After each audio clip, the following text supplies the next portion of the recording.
você se sente livre dela. Porque é algo que te incomodava, é algo que não é seu. Então, a partir do momento que você fala, que você expõe, olha, eu estou chateado com você porque você fez isso, e você ora, e você pede para Deus, porque o perdão não é algo que vem de nós. O perdão não é algo fácil. Ah, eu perdoo. Não. É você confessar, é você falar, Senhor, me ajuda, Espírito Santo, me ajuda a liberar esse perdão, porque eu mesmo não consigo. Então, por muito tempo eu carreguei um fardo desse, ou até maior, durante anos, uma mágoa que eu tinha de alguém, e eu não conseguia liberar perdão para essa pessoa, porque eu queria esquecer.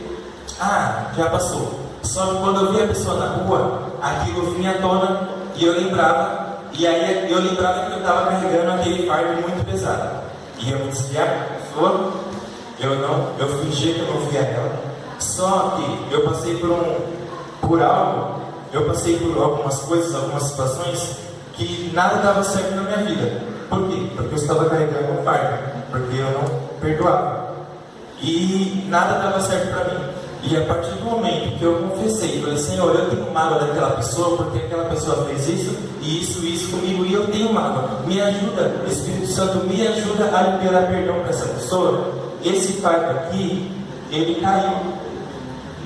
E as coisas que estavam dando errado na minha vida começou a dar certo. Porque a falta de perdão, ela nos prende, ela nos faz prisioneiro. E quando nós perdoamos, as portas se abrem.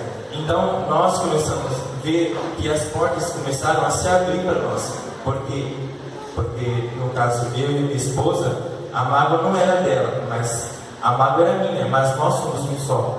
Então isso afetava ela. Então afetava o nosso relacionamento. Então nada dava certo, nada ia para frente.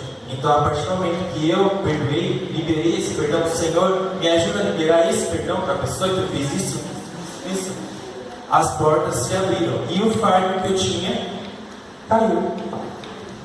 Amém? Amém.